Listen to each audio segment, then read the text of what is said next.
ములుగు జిల్లా తాడువాయి మండలం మేడారంలో జరిగే మహాజాతరకు రాష్ట్ర ప్రభుత్వం అభివృద్ధి పనులను ప్రారంభించింది. జాతరలో గద్దెల విస్తరణ పనులు చకచక సాగుతున్నాయి. ప్రభుత్వం మాస్టర్ ప్లాన్లో భాగంగా ఈసారి సమ్మక్క, సారలమ్మ, గోవిందరాజు, పగిడిద్దరాజులు వరుస క్రమంలో ఉండే విధంగా గద్దెల విస్తరణ పనులు చేపడుతుంది.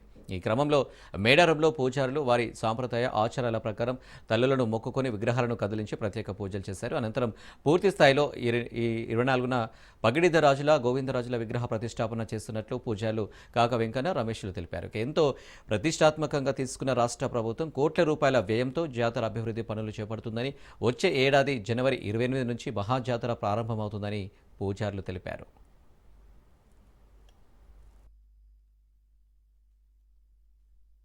నా పేరు తొక్కెర రమేష్, సమ్మక్క ప్రధాన పూజారి మేడారం. మరి కొద్ది రోజుల్లో జరగబోయేటువంటి మహాజాతర జనవరి 28 నుండి 2026 మహాఘట్టం మరి రాబోతుంది. ఒక నెల ముందుగానే ఈ రోజు పౌర్ణమి.